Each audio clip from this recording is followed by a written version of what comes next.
Herbert Marcuse's 1965 essay, Repressive Tolerance. It has become the blueprint for the leftists who now rule the state. In Repressive Tolerance, Marcuse argued for the intolerance that statists and leftists currently demonstrate against expression of which they disapprove. That is, all expression other than their own. Marcuse argued that tolerance for expression was originally born in opposition to existing powers, but this was well before leftists gained full power. Real tolerance should not be impartial, says Marcuse. It should favor only the then oppositional, i.e. leftist expression. Tolerance, as it was practiced, according to Marcuse, was of two kinds. One, the passive toleration of established attitudes, and two, the active official tolerance granted to the right as well as to the left. Two movements of aggression as well as two movements of peace. To the party of hate as opposed to that of humanity. I call this nonpartisan tolerance abstract or pure, inasmuch as it refrains from taking sides. But in doing so, it actually protects the already established machinery of discrimination, he said. Now, let's just take apart this passage. That is, expression from the right supports aggression, hate, and the machinery of discrimination, while that of the left supports peace and humanity. This claim should surely strike us as ironic in 2023, just as it should have struck readers as ironic in 1965. But Marcuse saw pure or abstract tolerance as ridiculous. It would follow then that Marcuse would think that only leftist speech should be tolerated, and that is exactly what he argued. How did he justify this? Citing John Stuart Mill, the beginning of the slide into the sloth, Marcuse argued that tolerance was only ever supposed to be a means for promoting freedom and truth, thus improving the lot of mankind. And what kind of politics did Marcuse see as improving the lot of mankind? Well, leftist politics, of course. And how could Marcuse make this claim after the horrific repression and slaughter in the Soviet Union had already come to light? His reasoning necessitated exempting the left from the political crimes of leftism in power, of course. Instead, Marcuse focused his criticism on the West, and in particular the US. After all, it was the social order of the United States that Marcuse and his fellow travelers were intent on subverting. Why else, when they escaped Nazi Germany, would the Frankfurt School theorists have emigrated to the United States rather than to the obvious place, the Soviet Union? That is, unless they sought to enjoy the relative freedom and wealth of the US, while mercilessly working to tear it to shreds.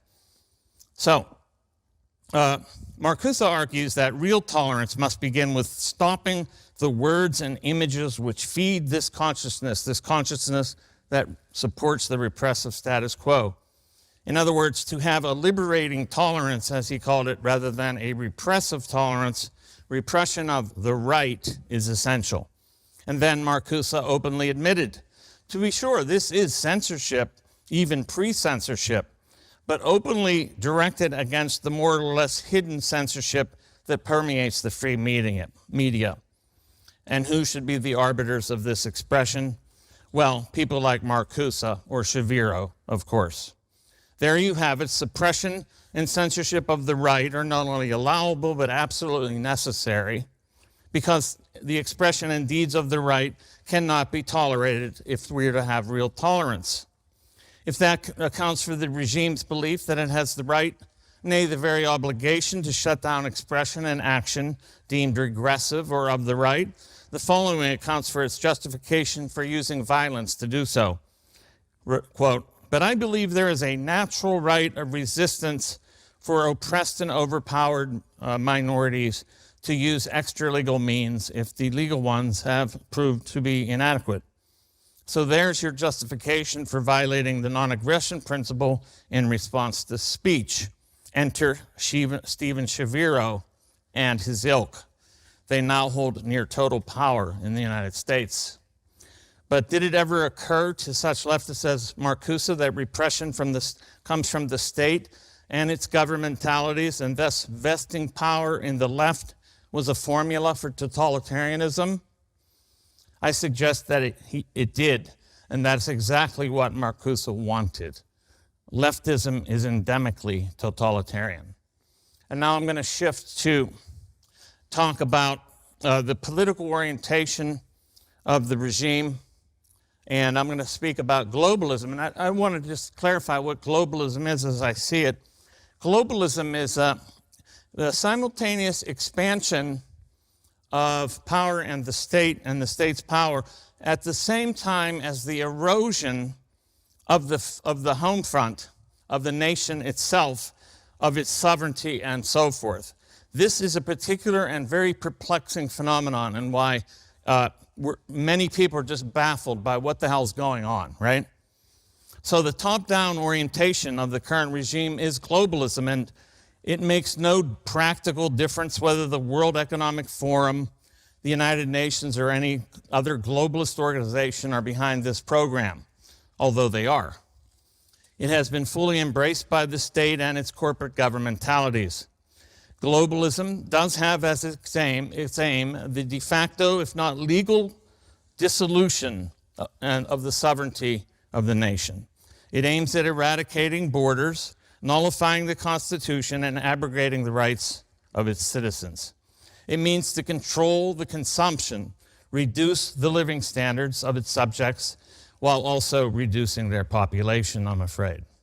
Globalism involves technocracy with an expert class wielding technological tools for surveillance, behavioral modification, and repression. Now, the globalist state seizes on various crises to accomplish these objectives, including pandemics, climate change, and war.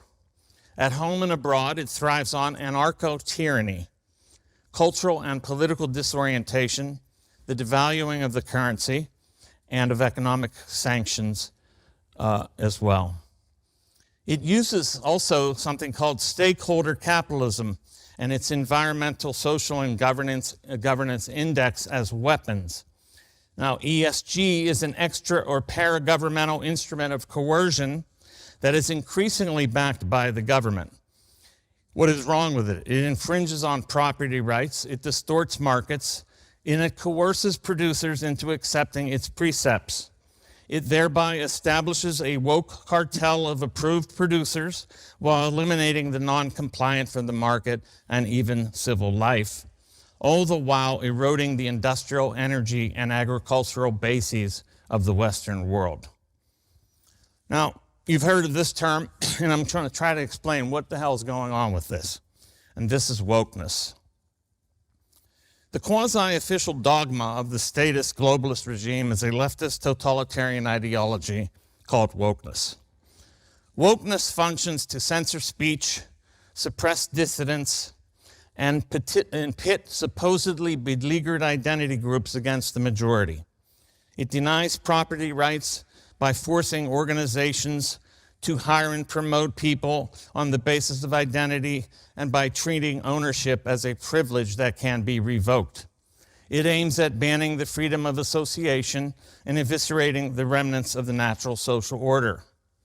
Wokeness and anti-white racism are central to the administrative globalist state and its weaponized Justice Department and surveillance agencies who use them to attack the middle-class majority, whom they see as their primary adversaries, as those most inimical to their rule. They therefore buy the allegiance of special identity groups and weaponize them against the regime's alleged foes.